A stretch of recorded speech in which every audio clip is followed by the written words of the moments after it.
Bonjour Aurore, Coucou Marie-Laure. je suis ravie de t'accueillir aujourd'hui. On va parler de ton récit d'accouchement, enfin tu vas nous parler de ton accouchement pour ton deuxième bébé. Alors Oui. redis-nous, ça fait combien de temps que tu as accouché? Alors, Abigail est née le 31 janvier là, 2022, donc elle a 2 mois et demi. 2 mois et demi au moment du récit et on a la chance de l'avoir avec nous. Oui, Elle aura peut-être des choses à dire elle aussi. oui, si elle gazouille un peu. Donc c'est ton deuxième bébé. Rapidement, comment ça s'était passé pour ta première déjà? Ta première grossesse, ton premier Alors, accouchement? donc, pour ma première grossesse, c'est une petite fille qui s'appelle Mary, toujours. Ici, la grossesse s'était extrêmement bien passée, vraiment quasiment aucun problème, grossesse de rêve. Voilà, vraiment, limite, j'aurais pas été enceinte, j'aurais juste eu mon ventre et c'était bien, quoi. Il y avait vraiment très peu de désagréments pendant cette grossesse, donc c'est vraiment très bien. Après, le seul hic de cette grossesse, c'est que c'était il y a 2 ans, donc en plein pendant la pandémie du Covid. Et de ce fait, le seul hic voilà, de cette grossesse, c'était le déroulement des rendez-vous médicaux qui ne pouvaient pas toujours être avec mon homme et des rendez-vous médicaux et surtout du déroulé en fait de l'accouchement qui lui n'a pas forcément pu être très voilà, c'était pas l'accouchement du coup rêvé que j'avais imaginé. Et après, je me suis contentée de ce que j'avais parce qu'il y a eu des femmes pendant cette période qui n'ont pas pu accoucher avec leur homme, et moi, ça a été le cas pour moi. Donc, voilà, je me suis un peu contentée de ce que j'avais. Je me suis pas trop renseignée. J'ai pas eu trop de cours de préparation à l'accouchement. J'étais plus un peu dans la peur du Covid que vraiment dans mon idée d'accoucher. Voilà, moi, je me préparais à avoir un bébé et c'est tout, quoi. Donc Ouais. voilà, pour la deuxième, du coup, quand j'ai appris que j'étais enceinte, j'étais extrêmement heureuse et surtout, je me suis dit, je vais faire autrement. Alors, je n'étais pas forcément partie dans l'idée de faire sans péridurale D'accord. parce que voilà, je m'étais dit, ouais, la première, voilà, j'ai pas trop réussi à faire sans péri. J'ai pris la péridurale quand j'étais à 6 pour Mairie, donc ce Mhm. qui était déjà raisonnable, mais moi, je m'en apercevais pas forcément.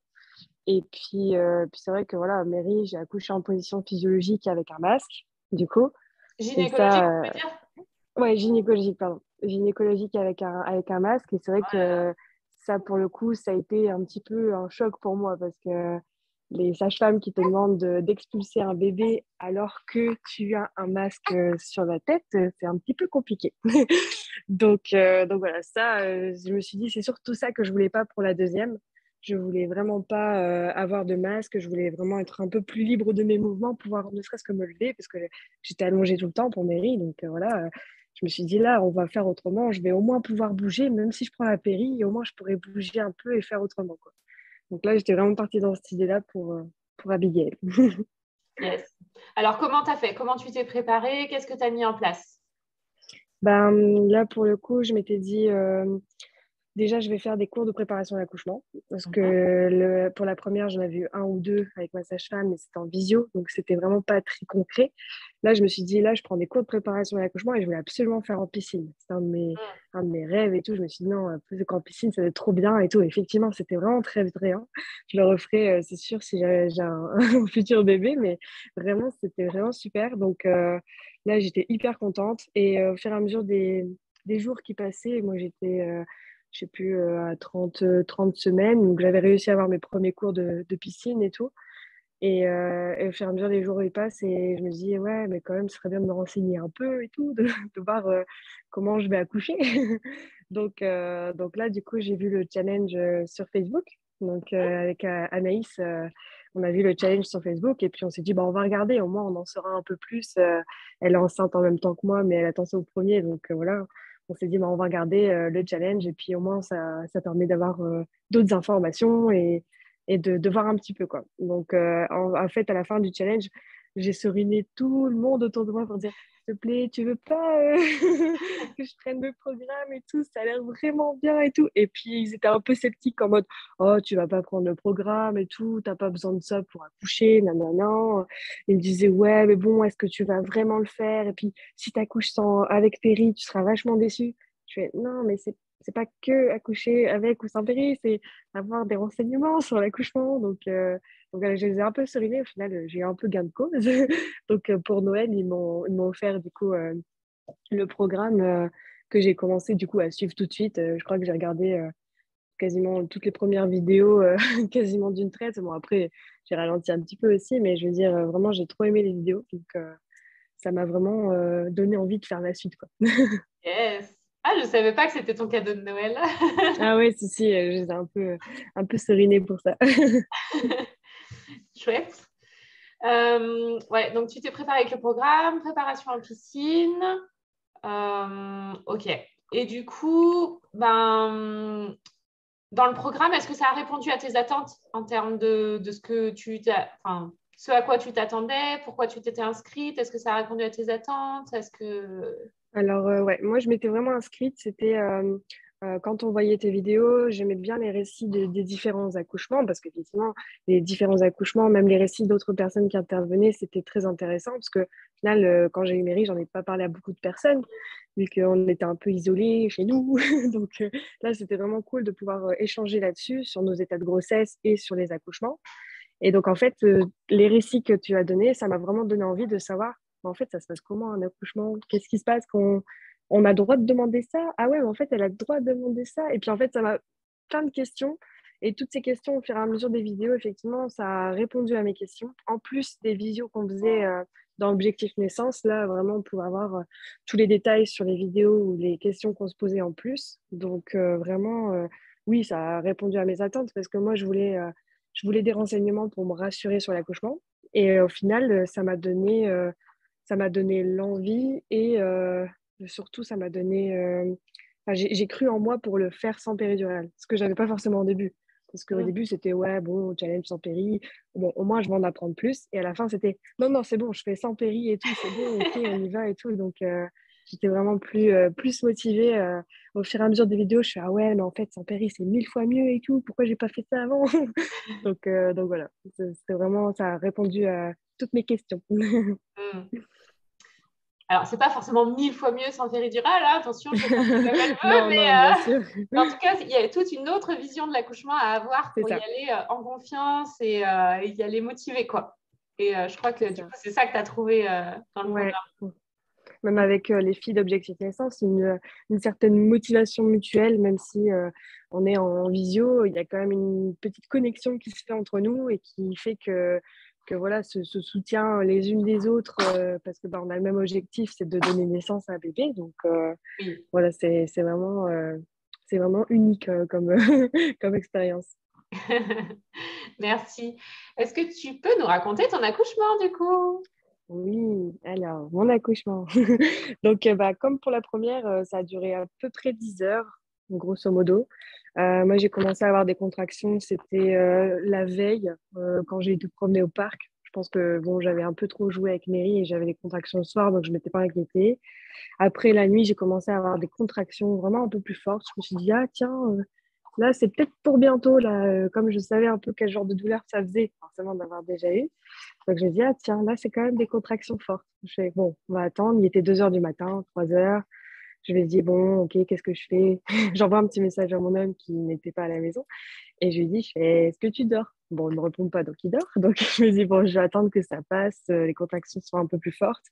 Et je me dis, bon, je l'appelle. Et puis, au final, il me dit, bah, il faut que tu me dises vraiment si je dois partir de la caserne parce qu'il est pompier. Donc, il faut que tu me dises si je dois partir. Donc, si c'est vraiment c'est démarré, je pars, quoi. Donc, j'attends un peu. Et puis, oui, je le rappelle à peu près dans la foulée en disant, bah, écoute, j'ai appelé ma mère pour qu'elle vienne pour ma première, la grande. Et voilà, là, je commence à avoir vraiment des contractions régulières. Donc, je vais prendre un bain tranquillement. Et puis, j'attends que tu arrives, quoi. Donc voilà, donc je fais couler mon petit bain, ma mère elle arrive. Donc j'étais contente, j'étais rassurée parce que bon, c'était en pleine nuit, il devait être du coup 4 heures du matin. Donc 4 heures du matin, je me suis dit au moins si on s'en va, ma mère est là pour s'occuper de la grande, donc c'est bon. Et puis une fois que j'étais dans le bain, j'ai réussi à me détendre, à me concentrer, à faire un peu les exercices de sophrologie que j'avais appris. Donc c'était un petit peu, un peu plus relax comme moment. ça a été le moment le plus calme de l'accouchement. Et puis après, bon, bah, j'avais un peu trop mal. Donc, je sors du bain et puis au final, tu as mon homme qui arrive. Donc là, il est tout content d'être arrivé assez vite. Et moi aussi, au final, parce que voilà. Donc là, il est 5 heures du matin. Et une fois 5 heures du matin, je me dis, bon, bah, c'est bon, tout le monde est là, tout va bien, je suis OK. Et je me dis, bon, bah, c'est bon, on va se concentrer, on va rester le plus longtemps possible à la maison. Donc, on avait vu tous les exercices avec mon homme pour atténuer les douleurs. Donc, je marchais beaucoup. J'arrivais encore à parler. Donc, les contractions étaient douloureuses, mais gérables. En tout cas, je devais quand même m'arrêter pour les contractions parce que je peux pas continuer à faire quelque chose pendant la contraction. Donc, c'était quand même déjà assez fort. Et donc, je suis restée à la maison jusqu'à 7 heures du matin. 7 heures du matin. En fait, mon homme, il était un peu inquiet parce qu'on était dimanche enfin, on était lundi matin, du coup, lundi matin. Et il s'est dit, ben, tu sais, s'il y a des bouchons sur la route de l'hôpital, on va être coincé dans les bouchons, ça va pas être tip-top cette histoire. Donc, là, je lui dis, ouais, c'est vrai que donc, au final, il m'a un peu convaincue. Et puis, moi, j'étais déjà dans l'objectif de toute façon d'accoucher dans une salle nature. Donc, je me dis, bah, écoute, vu que je peux encore gérer, au pire, je pourrais gérer tranquillement à l'hôpital. Et je sais que voilà, si jamais la salle nature elle n'est pas libre, elle pourra éventuellement se libérer par la suite. Donc, bah, je me dis, parfait, on va à l'hôpital. Donc, on y va. Sur la route, j'ai senti la différence par rapport à la route que j'avais fait pour ma première. Parce que là, je contrôlais vraiment beaucoup plus les choses. C'est-à-dire que j'arrivais pendant les contractions à souffler, à contrôler pas contre la douleur. Non, on ne contrôle pas la douleur, mais je veux dire, en tout cas, à laisser passer la douleur et à ne pas me bloquer dessus, à ne pas me crisper, quoi. Donc ça aide beaucoup, je pense, pour vraiment gérer tout ce qui est ouais, les contractions fortes, en fait. Donc voilà, ça, j'étais contente. Une fois que j'arrive à l'hôpital, il était 7h30 et en fait, là, le problème, c'était le roulement des équipes à l'hôpital. Donc j'ai attendu un petit peu beaucoup. J'ai attendu à peu près 1 heure en salle d'attente. Donc bon, là, c'était le moment le plus chiant. Donc il y avait la baignoire, c'était le moment le plus cool. Là, c'était vraiment le moment le plus chiant, la salle d'attente. Et puis après, au final, j'étais tellement fatiguée parce que depuis 2 heures du matin, contraction. Là, il était 8 heures, donc j'étais fatiguée. Je marchais dans le couloir, après je me suis assise. Et là, c'était vraiment le moment où la fatigue faisait que je m'endormais pendant les contractions. Vraiment, là, j'arrivais à un point de fatigue où il fallait que je me repose entre chaque contraction, que je garde de l'énergie. Donc j'étais là, bon, c'est pas grave, on va faire avec. Et puis voilà, j'arrivais quand même à gérer. Donc j'étais quand même assez contente de moi. Au final, les contractions se sont un petit peu calmées parce que bah, comme j'étais fatiguée, je pense que j'y pensais beaucoup moins aussi. Et ils viennent me chercher à 9 heures. Donc là, ils font toutes les batteries de tests, examens, prise de sang, etc. Ils posent le cathéter. Donc là, ils essayent de poser le cathéter parce qu'ils m'ont piqué 3 fois. Donc bon. Mais après, j'avais bien précisé dès le début dans mon dossier que c'était un accouchement naturel. Donc ils m'ont mis un cathéter avec un bouchon et ensuite ils m'ont laissé tranquille. Donc, ils m'ont emmenée dans la salle nature. Là, trop contente. J'arrive, la salle nature était libre, tout pour moi. Donc, je m'installe avec mes petites affaires, mes jus d'orange et tout, mes biscuits et tout. J'étais au taquet. Et elle me demande est-ce que vous voulez utiliser la baignoire? Je fais oui, oui, oui. Donc, là, trop génial. La petite baignoire de dilatation. Donc, je suis restée dedans 3/4 d'heure. Ça m'a vraiment aidé à me relaxer un peu plus et à récupérer un peu des forces aussi parce que j'étais vraiment à ce moment-là un peu fatiguée. Et bah, du coup, j'avais mis ma musique et tout. Alors, le seul hic de cette baignoire, c'est qu'ils voulaient faire le monitoring de l'hôpital. Donc, c'est un monitoring pendant 30 minutes. Et puis, bah, ils m'ont dit, pas de souci, on le fait dans la baignoire. En fait, non, mauvaise idée. La baignoire, monitoring et baignoire, alors oui, ça marche. Sauf que bah, tu fais un tout petit mouvement et le monitoring, il se barre. Donc, ils reviennent, ils le remettent. Donc, voilà, ça, c'était... j'ai réussi à me détendre, mais c'est vrai qu'elle était un peu désolée pour moi, la sage-femme, parce qu'au final, ça bougeait tout le temps et ils n'avaient pas forcément le tracé qu'ils souhaitaient. Donc, au final, je sors de la baignoire. Donc là, il est 9h45 à peu près. Et j'avais trop chaud, en fait. J'étais arrivée à un moment où les contractions me donnaient un peu trop chaud. L'eau était chaude pour se relaxer, mais du coup, trop chaud pour moi. Donc, je descends. D'ailleurs, j'avais pas du tout prévu de serviette. Ça, il faut y penser, hein, quand il y a une baignoire. Prévoyez une serviette, c'est mieux. Et puis, je descends. Et puis là, je me dis, bon, bah, ça y est, là, ça va être le dur du travail. Ça y est, c'est comme dans la vidéo où tu expliques qu'on fait une randonnée, là. Et ben, c'est exactement ça. Là, j'arrivais au point de la randonnée où j'étais à mi-chemin, je dirais. À Mhm. mi-chemin de la randonnée où tu commences à avoir la fatigue et tu te dis, ça y est, là, c'est les réserves qui jouent et il va falloir y aller. Donc du coup, bah, on se réinstalle. Enfin, je cherche la meilleure position pour m'installer et pour finir le travail. Donc, bon, au final, Jeff, il était un petit peu désemparé au début. Il me dit, bah, tu veux faire quoi comme position? Je fais, t'inquiète pas, je vais trouver. Zen, on va trouver une solution et tout. Donc, je m'installe au final sur le ballon avec les lianes qu'ils ont à l'hôpital. Alors ça m'a sauvé la vie parce que je me suis accrochée à cette liane comme on s'accroche à la vie, quoi, vraiment. Donc ça, c'était vraiment super cool. J'étais assise sur le ballon et j'avais les lianes qui passaient derrière mes épaules, enfin en dessous des épaules, derrière mon dos. Mhm. Et donc là, vraiment, je me suis soutenue aux lianes à chaque contraction. Jefferson, il s'est mis vraiment derrière moi. Donc en fait, dès que je pouvais me reposer, je m'allongeais sur lui. Et dès qu'il y avait une contraction, il m'aidait. Des fois, il faisait des points de pression sur mon dos pour essayer de soulager un peu les douleurs. Et là, c'était vraiment le dur du travail. De 10 heures, je dirais de 10 heures à midi, là, c'était les 2 heures de contraction assez difficiles où il fallait que je me concentre vraiment pour chaque contraction, que je laisse pas la douleur m'envahir parce que c'était vraiment ça. Dès que il y en a une ou deux où je me suis crispée, bah, ça change tout en fait. Dès que ces deux contractions où je me suis vraiment crispée parce que bah, on est un peu fatigué, des fois on relâche un peu la pression ou alors on est un petit peu distrait par quelque chose qui fait un peu sortir de la bulle.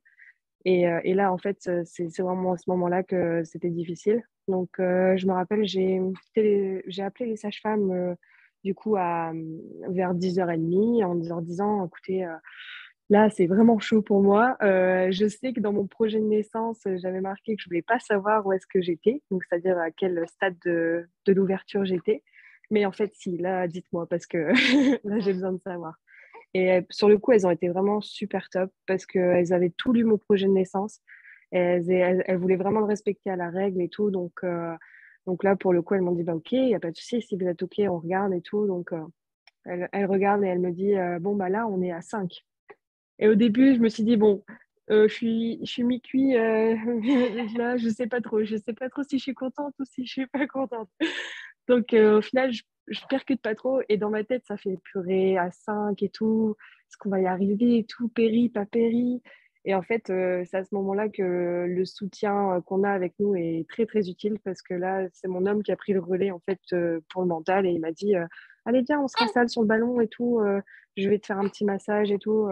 Donc, il m'a massé un petit peu au niveau du dos. Et en fait, du coup, ça m'a un peu enlevé l'idée de la question est-ce que je prends une péri ou pas en fait. Je me suis dit, ben, c'est bon, je me pose pas la question, on y va et on recommence un petit peu le ballon. Et surtout, la sage-femme qui m'a dit, ne vous inquiétez pas, là, ça va s'accélérer, vous êtes vraiment super et tout. Elle m'a vraiment fait des compliments, entre guillemets, qu'il fallait à ce moment-là. Et donc voilà, ça s'est accéléré, effectivement. Les contractions ont été un peu plus espacées. Après, moi, je trouve que c'était plus espacé, mais peut-être que non, dans mon souvenir. Et c'est beaucoup plus fort, par contre. Je me suis dit, ouais, là c'est vraiment, c'est hyper fort et tout. Et en fait, sans me rendre compte, Jeff, il me disait, il fait là, tu bouges un peu ton bassin, j'ai l'impression qu'il bouge et tout. Et en fait, oui, en fait, mon bassin, sentais que vers 11h30, ça n'allait plus. La tête était vraiment dans la deuxième partie du bassin et elle s'apprêtait vraiment vers la sortie, quoi. Donc là, ça n'allait plus du tout tarder. Et au final, ben, après, je les ai appelés. Après deux contractions hyper fortes, je les ai appelés. Je leur ai dit, écoutez, là, je peux plus, je sais pas où je suis, mais je sais pas où je suis, je sais pas ce qui se passe, je vais mourir, quelque chose comme ça. Enfin, c'est vraiment la phase, du coup, de la fin de la randonnée, la désespérance, t'en peux plus, t'as plus de muscles, t'as plus rien, t'as plus de force. Voilà, je peux pas décrire autrement que ça. Et là, elle me dit, bah, c'est bon, il est là, votre bébé, madame. On y va, la tête est là, elle est prête à sortir et c'est bon. Et là, je me dis, quoi? Dans ma tête, c'était, ah, je suis pas prête. Tous les mots de désespérance, ça va jamais sortir, je vais pas y arriver parce que j'ai plus assez de force pour pousser, tout machin. Et en fait, là, ça a été du coup la magie de ne pas avoir de produits et de tout sentir du corps, c'est que mon corps a poussé bébé, littéralement. Ça a vraiment été des poussées réflexes, comme on dit. Et là, c'est vraiment mon corps qui a fait tout le travail. Donc, oui, toi aussi, tu veux dire tout ça. Ouais, oui. Donc voilà, c'était assez impressionnant parce que là, j'ai vraiment senti, c'était une contraction, mais une contraction qui expulsait bébé cette fois-ci. Et donc là, c'était hyper fort. Et là, au moment où on a appelé sa femme, moi j'ai dit à Jeff, je fais là, ça pousse, elle est là et tout. Et effectivement, ben, elles ont dit, ben voilà, c'est bon, il est là, on y va. Et donc j'ai commencé à pousser. Je crois que en tout, j'ai dû pousser peut-être 2 ou 3 fois. Après, la douleur difficile, c'était plutôt le passage de la tête avec le cercle, un peu le cercle enflammé qu'on peut avoir avec le passage de la tête. Mais ça a duré vraiment pas longtemps en fait. Je dirais qu'en termes de secondes, ça a duré peut-être 30, 20 secondes, 30 secondes maximum. Okay. Et une fois que ce passage de tête est passé, ah, mademoiselle, attends, je vais voir si est-ce que tu entends un peu d'eau. Voilà. Donc voilà, un peu plus de calme. Donc voilà, une fois que ce passage de tête est passé, là, ça a été un peu plus facile. Sauf que Jeff, il me dit, allez, il faut pousser. Parce qu'en fait, la tête était passée, mais il restait le reste. Et donc, c'est là que j'ai poussé les 2 dernières fois. Et après, une fois qu'elle est sortie, je me suis dit, waouh, ça y est, c'est fini. Et en fait, moi, j'avais senti la poche des os qui se craquait avec le passage de la tête dans le bassin. Sauf qu'il n'y avait rien, en fait, parce que sa tête avait fait blocus à la poche des os. Je ne sais pas comment expliquer, mais en tout cas, bouchon, ouais. Voilà, c'est ça, ça avait fait bouchon. Et quand elle est sortie, toute la poche des os par terre, parce que j'étais restée debout. Oui, parce que j'ai trouvé aucune. Ouais, voilà, j'avais trouvé aucune position. Ma copine, non, elle me demandait si je voulais me mettre à 4 pattes. Je fais non, non, non, je peux plus bouger là. Je suis debout, je ne bouge plus. Tu tenais toujours au Yann, non? Non, non, je me suis juste mise sous le. Comme au début, je tournais en rond pour chercher une position quand je sentais que ça poussait. Là, je me suis juste adossée au lit et j'ai dit là, je bouge plus. Je bouge plus. Physiquement, je pouvais plus bouger. Mon corps, il m'a dit stop, ne bouge plus. Là, ça va arriver. Donc, effectivement, j'ai arrêté de bouger. Et là, et donc debout, en fait, tout simplement. Et puis, elles sont venues récupérer bébé en dessous de moi. Alors, monsieur était juste trop préoccupé à m'aider à pousser que du coup, il n'a pas forcément récupéré bébé, mais il a été d'une très grande aide quand même. Donc, une fois que j'ai eu bébé, elles étaient là avec, elles se disaient, bon, vous voulez qu'on s'installe? Et en fait, c'est moi, je lui ai dit, attendez, je m'assois. Donc, je me suis assise. Et là, elles m'ont donné Abigail dans les bras. Donc, naturellement, je suis restée avec elle pendant 5-10 minutes, toute seule avec Jeff. Ils nous ont un peu laissé un peu à part. Ils se sont mis un peu sur le côté. Ils préparaient les soins pour Abigail. Et puis, ils se sont dit, voilà, on s'est regardé, on a pleuré, on a rigolé en même temps. On s'est dit, en fait, on l'a fait et tout, c'est trop génial. Et donc, et là, pour le coup, moi, j'étais vraiment très, très heureuse d'avoir réussi. Et il y a cette énorme montée d'hormones, d'ocytocine qui envahit toute la pièce. Parce que c'est vraiment pas que moi, en fait. Ça se transmet vraiment à mon homme, aux sages-femmes et tout. Enfin, c'était vraiment envahissant, quoi. Donc là, ocytocine au max. Et une fois qu'elles elles m'ont dit, c'est bon, vous voulez qu'on coupe le cordon? Donc, elles m'ont bien demandé avant, comme dans mon projet. Et je me suis installée, du coup, enfin, non, c'est Jefferson qui a coupé le cordon. Je me suis installée sur le lit, elles m'ont tout de suite mis Abigail sur moi. Et après, elles ont fait tous les soins de bébé sur moi, comme dans mon projet. Donc là, c'était trop bien parce que du coup, elle ne m'a pas quitté des bras. Elle était vraiment sur moi tout le long. Après, première tétée où elle a été très forte. Elle n'a pas eu de problème tout de suite. Elle a très bien tété. Et puis voilà, on a attendu 2 heures, 2 heures comme ça. Après, Jefferson il a pu faire un petit peu de peau à peau avec elle et après on est monté en chambre. Et comme c'était un deuxième bébé, j'ai pu faire une sortie à la maison très, très précoce parce que je suis restée à peine 48 heures au total. Et je suis rentrée à la maison tout de suite. Après, la sage-femme, tout ça est venu contrôler. Et voilà, maintenant on en est là, à 2 mois. Yes. Donc c'était vraiment une réussite pour le coup. Merci. Alors, du coup, quand tu y repenses, quand tu racontes, tu ressens quoi? Bah, de l'ocytocine. Vraiment, je me rappelle, c'est vraiment le moment qui me marque le plus. Sortie d'Abigail, d'Abigail dans mes bras, ocytocine. Oh Ouais. Ah, vraiment, c'est ça qui m'a le plus marqué et c'est pour ça que je suis fière de cette réussite parce que c'est ce que je voulais, c'est ce que je voulais ressentir dans cet accouchement en fait. Mm. Donc, c'était le but pour lequel je le faisais, c'était ça. Donc, là, pour le coup, c'est vrai que c'est vraiment ça ce qui m'a le plus. Ce que j'ai le plus retenu, c'était ça, quoi. Donc, quand je le raconte, je leur dis non, mais tu sais, c'est bien, ocytocine, c'est super. C'est comme une drogue, c'est très, très Ah bien. ouais. Ouais, Donc, c'est ouais, ça. c'est sûr. Merci beaucoup pour ton récit. Euh, J'avais une question à te poser. Alors, du coup, ta copine Anaïs qui avait suivi le challenge avec toi, elle ne s'est pas inscrite tout de suite, mais elle s'est inscrite après ton accouchement, puisque maintenant, elle est dans le groupe Objectif Naissance. Ouais, c'est ça. Pourquoi, toi, tu recommandes du coup l'accompagnement Objectif Naissance? Pourquoi tu le recommanderais à tes amis, comme tu l'as fait avec Anaïs? Ben, alors, parce que vraiment, il y a vraiment plein de raisons particulières, mais c'est vrai que pas forcément pour le faire sans péridurale, comme moi, ça a été le cas. Effectivement, c'est encore mieux, mais c'est pas obligatoire pour avoir ce projet-là.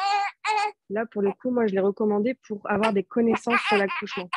Parce Mm. que je trouve, après avoir eu ce challenge, après avoir eu toutes ces vidéos, je trouve qu'on n'est vraiment pas très renseigné sur l'accouchement, qu'on est mal préparé, que les cours de préparation classique, c'est pas suffisant. On a vraiment besoin de plus en savoir et c'est pour ça que je le recommande parce que là, vous avez vraiment toutes les réponses à vos questions. On peut avoir d'autres réponses avec d'autres femmes qui accouchent en même temps que nous, donc on a encore plus un panel de réponses qui est encore plus large. Et ça, voilà, ça atténue notre angoisse sur l'accouchement, ça nous rassure sur ce qui peut se passer. Ça nous rassure aussi sur comment ça arrive, qu'est-ce qui va se passer, quelle douleur je vais ressentir. Enfin, voilà, c'est vraiment toutes ces connaissances-là que je trouve indispensables maintenant, que je recommande en fait. Mm. C'est ça. Ouais. C'est vrai Moi, quand que je le raconte, si on ne va pas c'est à ça. la pêche aux infos, l'info ne vient pas à nous toute seule, quoi. Voilà, et puis c'est surtout aussi cette bienveillance et au final un peu ce côté aussi un peu spirituel de se dire bah on va être maman, on est femme, mais on va y arriver toute seule en fait. Mm. J'ai bien aimé aussi le fait de dire que une femme n'a pas besoin du corps médical pour accoucher. Le corps médical est là pour les extras, les problèmes éventuels ou voilà les choses qui peuvent éventuellement être moins bien gérées tout seul. Mais c'est vrai que c'était vraiment ça l'idée, c'était de dire Mm. qu'on n'a pas besoin du corps médical et qu'on est assez forte en tant que femme seule pour faire un accouchement, quoi. Yes, carrément. Donc voilà, ça aussi, c'est vraiment une chose que j'ai trop appréciée pendant.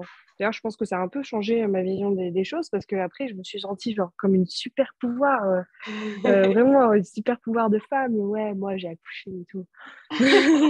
En fait, je m'en rendais pas compte, Amérique, que c'était hyper fort d'avoir fait ça et que ce soit avec ou sans péri, voilà, c'était vraiment une force que les hommes n'ont pas, donc profitons-en un petit peu. Yes. Donc voilà, c'est surtout ça aussi qui était vraiment très bien. Merci. Est-ce que tu aurais un dernier conseil à donner aux femmes enceintes qui nous écoutent? Ben, une fois que j'ai terminé le programme, les femmes enceintes que j'ai pu rencontrer ou celles que je côtoie, je leur dis toujours faites-vous un maximum confiance. C'est votre corps et vous le connaissez et il va vous dire quoi faire. En tout cas, moi, ça a été le cas. Il m'a vraiment guidée.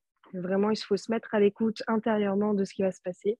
Votre bébé, c'est pareil. Il va vous guider, il va vous dire si ça va pas. Il va savoir quoi faire et il va savoir vous guider aussi lors des premiers échanges. Donc, voilà, effectivement, il y a une peur qui est là de devenir parent et d'être maman. Mais au final, tout se passe bien.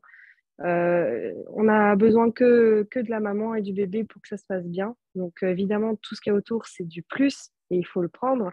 Pas hésiter à se faire aider, à être accompagné et apprendre effectivement toutes les choses d'aide qu'on peut prendre, même si des fois on est un peu gêné de demander de l'aide, il faut pas vraiment. Prenez vraiment toute l'aide qu'on vous propose et voilà, après c'est juste de la confiance en vous, en l'univers et tout se passe bien après. Yes. Merci beaucoup, Aurore. Ben de rien. Désolée pour les petits désagréments de Abigail qui voulait se faire entendre. Ça fait partie de la vie et c'est grâce à elle qu'on est là en train d'écouter. Donc, elle a tous les droits. Merci beaucoup en tout cas. Je vous souhaite une belle continuation tous les quatre. Profitez-en. Merci. Tu es une femme puissante. Ouais, c'est Vas-y, tu ça. peux tout accomplir dans ta vie. Si tu as d'autres projets, tu vois, tu peux C'est les exactement ça. mettre en Maintenant, place. je m'en rends vraiment plus compte maintenant. Pourtant, j'ai déjà été maman, mais c'est vrai que avec ce challenge, je crois que je m'en suis un peu plus rendu compte et je suis plus gentille avec moi-même. Ouais, et puis ouais, ça c'est important aussi, prendre soin de soi et tout. Prendre soin de soi, prendre soin des autres. Voilà, je vous souhaite une belle continuation en tout cas. Merci beaucoup pour ton témoignage. Bah, de rien. Merci Marie-Laure.